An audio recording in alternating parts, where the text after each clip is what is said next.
कैसे ये bold actress बन गई हिंदू राजघराने की राजमाता। एक ऐसी अभिनेत्री जो फिल्मी पर्दे पर आते ही अपने हॉट और सेंसेशनल अंदाज से सबको अपना दीवाना बना लेती थी। कोई इन्हें सौंदर्य की देवी कहता तो कोई मेस्मराइजिंग ब्यूटी। लेकिन क्या आप जानते हैं, अपनी पहली फिल्म से किसिंग सीन देने के कारण इन्हें आलोचनाओं का सामना करना पड़ा। क्या आप यकीन करेंगे, उनकी खूबसूरती की चर्चा कुछ इस कदर होती थी कि एक जाने माने हिंदू महाराजा ने इन्हें अपनी रानी बना लिया। कैसे इन्होंने ईसाई होने के बाद भी एक शादीशुदा हिंदू राजा को अपना पति बना लिया, जानेंगे सब कुछ आज की वीडियो में। आज हम बात कर रहे हैं एक ऐसी अदाकारा की जिन्होंने फिल्मों में खूब नाम कमाया लेकिन अचानक गुमनामी की दुनिया में चली गई। उनका नाम है सोनिया साहनी। इन्होंने भारतीय सिनेमा में शानदार अदाकारी दर्ज कराई लेकिन आज गुमनामी की दुनिया में जी रही हैं। सोनिया साहनी का जन्म 31 अगस्त 1946 को श्रीनगर के एक सिख परिवार में हुआ था। परिवार ने बच्ची का नाम रखा ऊषा। इनके पिता लाहौर के और माँ पेशावर की रहने वाली थी, लेकिन माता पिता ने ईसाई धर्म अपना लिया था। 6 बहनें और 2 भाइयों में ऊषा सबसे छोटी थी। कश्मीर की खूबसूरत वादियों में पैदा हुई ऊषा खुले विचारों की थी। ये जितनी खूबसूरत थी उतनी ही शौक भी थी। उनकी पढ़ाई श्रीनगर के गवर्नमेंट गर्ल्स कॉलेज से हुई थी। बचपन से ही उन्हें एक्टिंग का बड़ा शौक था,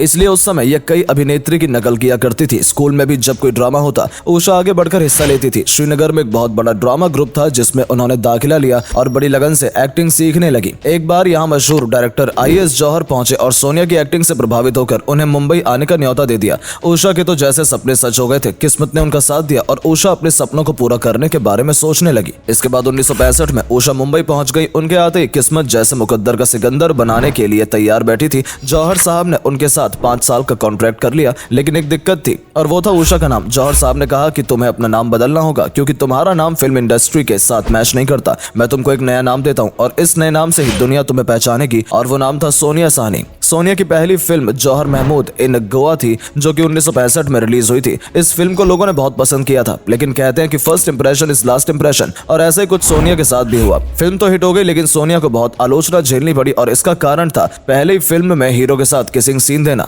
इस फिल्म में सोनिया साहनी ने जौहर के साथ किसिंग सीन दिया जिस पर सेंसर बोर्ड ने भी आपत्ति जताई थी। अभिनेत्री की चर्चा नायिका के तौर पर तो हो नहीं पाई थी, लेकिन चर्चा उनके इस किसिंग सीन की हुई थी, जिसके बाद उन्हें मिस किस के नाम से पुकारा जाने लगा। उन दिनों बॉलीवुड की दूसरी अभिनेत्रियां किसिंग सीन करने से डरती थी, वहीं सोनिया ने पहली फिल्म में खुलकर किसिंग सीन दिया। इसके बाद फिल्म प्रोड्यूसर्स ने उन्हें इसी तरह के रोल के लिए ऑफर देना शुरू कर दिया। उन्हें लगा कि सोनिया को किसिंग सीन और दूसरे ऐसे सीन देने में कोई परेशानी नहीं है और उन्हें इसी तरह के रोल ऑफर होने लगे। इसको लेकर उन्होंने कई सालों बाद एक इंटरव्यू में बताया था कि मैंने अगर किसिंग सीन दिया भी था तो कहानी में एडवांटेज को समझ कर दिया था, ये मेरा काम है। इसके बाद मैंने इस तरह की कोई फिल्म साइन नहीं की जिसमें हीरोइन की जगह उसे मिस किस बनाकर पेश किया जाए। उसके बाद उन्होंने लगातार जौहर की फिल्मों में काम किया जिसमें मेरा नाम जौहर, जौहर इन कश्मीर, जौहर इन मुंबई, जौहर महमूद इन हांगकांग जैसे तमाम फिल्में शामिल हैं। इसके अलावा अकलमंद, बंदिश, रात के अंधेरे में, सस्ता खून महंगा प्यार आदि फिल्मों में सोनिया मुख्य भूमिका में नजर आई। उन्होंने अपने करियर की शुरुआत में ही कई बड़े कलाकारों के साथ काम कर लिया था जिनमें किशोर कुमार, संजीव कुमार और प्राण जैसे कई बड़े बड़े अभिनेता के नाम शामिल हैं। इन अभिनेताओं के साथ भी उनके काम को बहुत सराहना मिली। 1970 के दशक में इन्होंने कैरेक्टर आर्टिस्ट की तरफ रुख किया और अपने कैरेक्टर रोल में भी उन्होंने एक अलग मुकाम हासिल किया। 1973 की ऋषि कपूर की डेब्यू फिल्म बॉबी में इन्होंने ऋषि कपूर की मां का किरदार निभाया था। फिल्म भी सुपरहिट रही और उनके रोल को भी काफी पसंद किया गया। 1970 से लेकर 1999 तक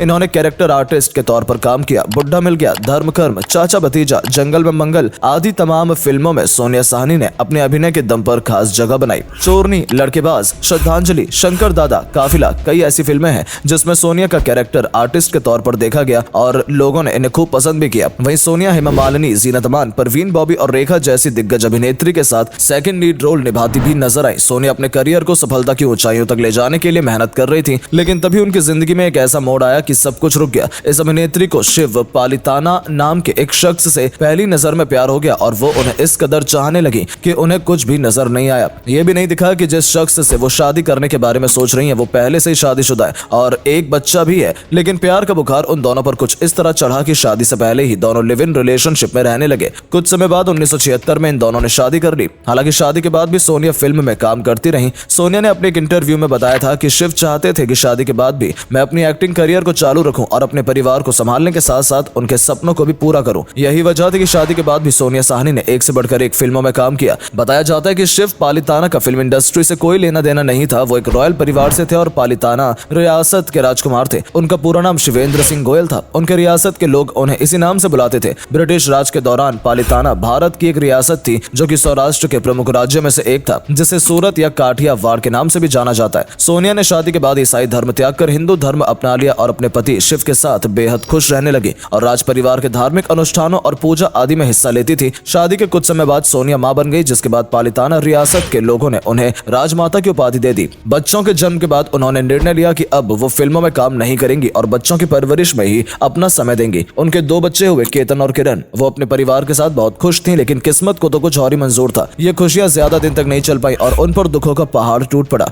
उनके पति उनका साथ छोड़कर इस दुनिया से चले गए। 1990 में लंबी बीमारी के बाद शिव पालिताना का निधन हो गया। उनकी मौत के बाद सोनिया सदमे में चली गई। कुछ दिनों तक उन्होंने संसार से मानो रिश्ता ही तोड़ लिया था। काफी समय के लिए उन्होंने खुद को घर में बंद कर दिया और बिल्कुल अकेली पड़ गई थी। इन्हें यकीन ही नहीं हो रहा था कि इन्होंने अपना प्यार हमेशा हमेशा के लिए खो दिया है, लेकिन धीरे धीरे उन्होंने खुद को संभाला। उन्होंने एक इंटरव्यू में बताया था कि मैं अपने पति से बहुत प्यार करती हूँ और उनका जाना मेरे लिए किसी श्राप से कम नहीं था। पति के निधन के बाद सोनिया के ससुराल वाले उनसे नफरत करने लगे और यह समय उनके लिए बहुत मुश्किल भरा रहा, लेकिन रियासत की जनता ने उनका साथ दिया और ये धीरे धीरे वहाँ काफी लोकप्रिय हो गई। इसके बाद सोनिया ने अपनी तन्हाई को दूर करने के लिए और खुद को हिम्मत देने के लिए स्पेशल बच्चों के स्कूल में जाकर समय बिताना शुरू किया। वो इन बच्चों से बहुत प्यार करती थी। इन बच्चों के साथ समय बिताना बहुत अच्छा लगता था। इसके बाद उन्होंने टीवी इंडस्ट्री की तरफ भी रुख किया और जन्नत, कुसुम, प्यार दोस्ती जैसे कई बड़े बड़े टीवी सीरियल में काम किया। साल 2015 में इन्हें आखिरी बार टीवी सीरियल संतोषी माँ में देखा गया था। इस तरह इन्होंने 70 से भी अधिक फिल्मों में और धारावाहिकों में काम किया। आज के समय की बात करें तो वो अब फिल्मी दुनिया से दूर हैं और दुबई में अपने बच्चों के साथ रहती हैं और बहुत खुश हैं। लेकिन अच्छी बात यह है कि उनकी रियासत पालिताना के लोग इन्हें बहुत इज्जत और प्यार देते हैं और इन्हें सोनिया देवी कहकर बुलाते हैं। हम उम्मीद करते हैं कि वो ऐसे ही खुश रहेंगी और सकारात्मक बनी रहेंगी।